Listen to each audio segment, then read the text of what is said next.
Poslušate tedenske vrtnarske nasvete na Zelenem svetu. Danes bomo govorili o vedno aktualnem voluharju.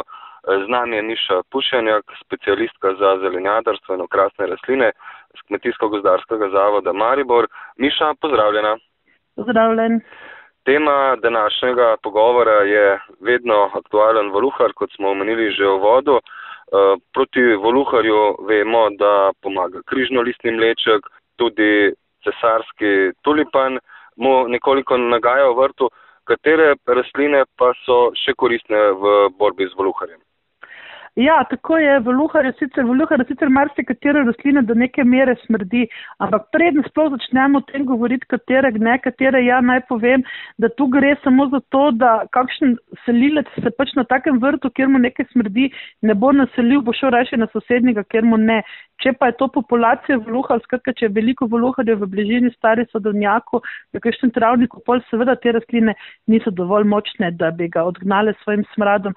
Mi tudi ljudje pravijo, da recimo carski tulipan, ja, okrog njega se sigurno ne poje stvari, ampak že pol metra od njega pa poje gladko vse, kar je tam nastavljeno, ne. Tako da je tudi do neke mere, spravim, tam, kjer se voluhar občasno naseli, problem je predvsem v jeseni, ko zmanjka hrane na polju, potem si on najde tudi veliko hrane, oziroma najde vrtove, ne tam, kjer so tile začasni voluhari. Tam, kjer so stalni, pa to sigurno ne zadošča. Zdaj poročajo mi, posebej Gorenci, zelo radi uporabljajo daturo, spravi kristavec, ampak ne tega le okrasnega, ki ga imamo mi v lonci, pa ga po zimi nesemo notri, ampak tele v bistvu plevelne, divje kristavce.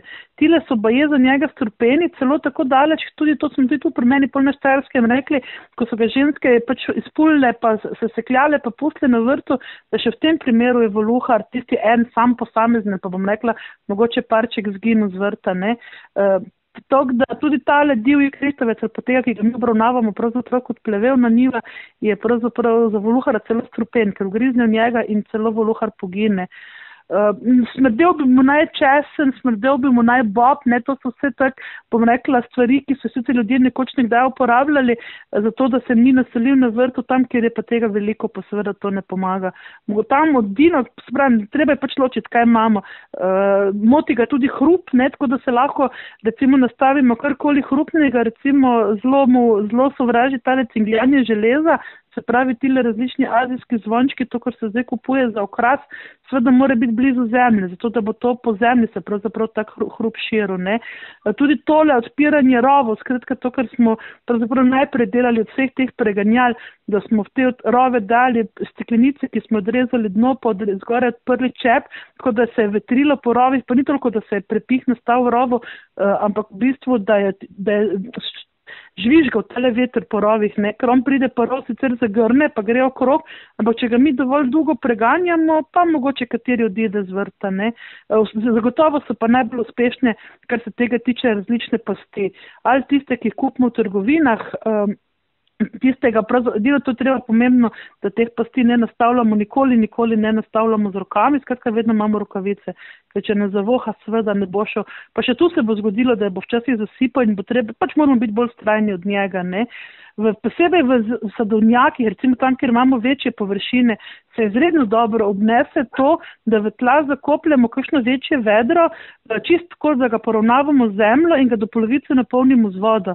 Po noči se namreč ta žival sprehaja po površini in v tem primeru pade v vedro in se vtopi, seveda mora biti vedro zato samo do polovice napolnjeno z vodo, ne do vrha, se pravi v padavinah moramo to vodo nekako spraviti ven, ne da ni vode preveč in na tak način se kar dosti te živalc ujame v tele naše pasti. Torej, rastline so dober pomagač v vrtu, tudi pasti pridejo poštev. Vemo pa, da so mački plenilci in tudi kakšne druge živali nam lahko pomagajo. Lahko omenimo še tiste koristne živali, ki, če pridejo v stik z voluharjem, se mu ne piše najbolje. Ja, tako je, zagotovo dobra mačka, ne, ampak pri tem upozorim, da mačka ni dobra, če ni hranjena, tako kot pri nas velja ena bajka, da mačka ne smeš hraniti, da bo pol lovila miši pa voluharje, ampak ravno obratno, mačka mora biti nahranjena, ker samo ta mačka se gre igrati, ne, ona se igra s temi živalcami. Od divjih živali zagotovo vse kače, čeprav se vsakdo malo strese, ko to rečem, ampak kaj, če je sposobna kar globoko v rov iti za to živaljo, pa tudi čisto na miru čakati cel dan poleg luknje, ne, da se voluhar pride na dan. Ježki je recimo zanimivo, ne, ampak ježek, če voluhar po pomoti preblizu površini naredi gnezdo, kjerkoli, bo ježek mladičke zelo hitro pojedel, pa tudi ta prve mladičke ježek je namreč veliki ropar pravzaprav, ne, da se to naredi, da to poje. Tako da te dve, tudi kakšne nočni ptiči, recimo vsi nočni ptiči, pravzaprav sove, ujede, zato je pa nujno vse v sadovnjaki, tam, kjer lahko. Ampak jaz opažam in si mislim, da bi to bilo treba tudi na vrtovih pa na poljih narediti te drogove. Spravi drog, ki ima zgoraj še eno tako prečno palco, tako da skupaj zgleda kot črka T, da se lahko tele nočne roparce gor na tele drogove usedejo in potem čakajo, da voluhar se vedno po noči sprehaja zunaj, ne, posebej poleti, ko je vroče in v tem primeru ga tele nočne ptice lahko ujamejo, ne. Spravim, to velja pa tudi seveda za miši, podgane in vse te glodavce, ki nam okrog hiše, ki jih nismo najbolj navdušeni, če nam okrog hiše hodijo in nam delajo. Pa seveda vse, podlasice, dihuri, v glavnem tele roparce, pravzaprav majhne, drobne roparce, ki bi jim celo mogli nekje v bližini nastaviti, mogoče kakšno iz kamenja, kakšne take, ne nekaj skalnjake, ampak kupčke, skratka prekriti s kakšnimi vejami, tako da se bo po možnosti kakšna ta žival naselila pri nas. Vsekakor pa nikakor ubijati, ne kač, ne teh drobnih živali. Miša, ob reziji žive meje ostane kar nekaj organskega materijala. Tukaj predvsem mislim na najbolj pogosto živo mejo v domačih vrtovih, ta je iz tuje oziroma ameriškega kleka. Verjetno bi tudi ta vonj pomagal.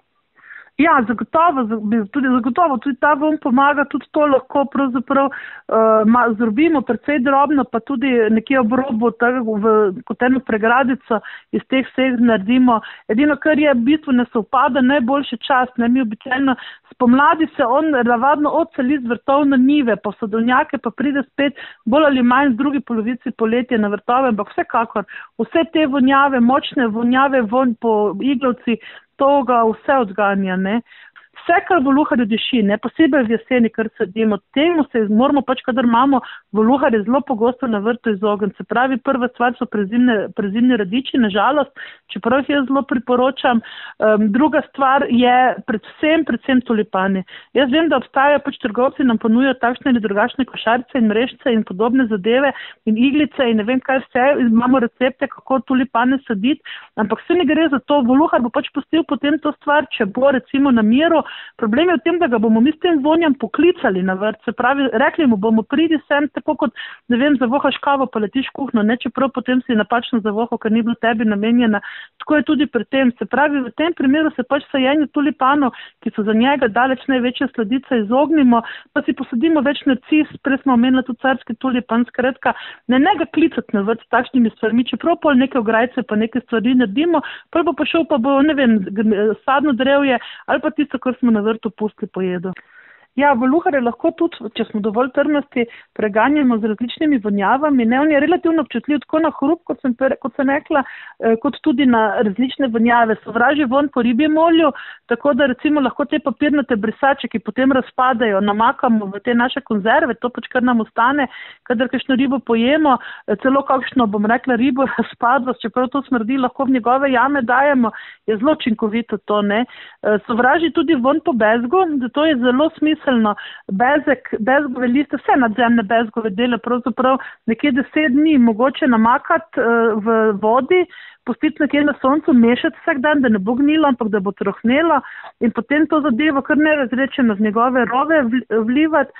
Sovraži pa tudi vonj po citrusi, se pravi limoni, pomaranči in temu in tudi te vonjave, recimo tudi eterična olja ali pa kaj podobnega lahko vedno vlivamo v te rove njegove, če jih najdemo in ga na tak način, ali pa mogoče bolj po robu, ne, jaz sama nisem najbolj navdušena, da se take tujki, kot je recimo citrusi, recimo predvsem, ne, da se nekje po vrtu, po rodovitni zemlji, ampak ob robu, posebej tam, odkoder prihaja, da mu takrat tam naredimo ene take, bom rekla, vonjavske pregrade, pa mislim, da bi tudi lahko tam, kjer se pač nam občasno preseli, posebej v jeseni, ne, takrat, ko se polja pospravijo, ko grejo z polja koruze dol, takrat se voluhar seli potem na naše vrtove in takrat ga moramo s temi različnimi zadevami ustavljati. Odlično, Miša, vaši nasveti so zopet poučni in koristni. Slišiva se ponovno naslednji teden, do takrat pa, tako kot vedno, en lep vrtnarski pozdrav. Pogovor z Mišo Pušenek sem vodil Davor Špehar. Če so vam novice na Zelenem svetu všeč, vas vabim, da se na spletni strani zelenisvet.com prijavite na brezplačne nasvete. Tako jih boste tedensko prejemali na vašo elektronsko pošto. Sledite pa nam tudi na socialnih omrežjih, kot so Facebook, Twitter in YouTube.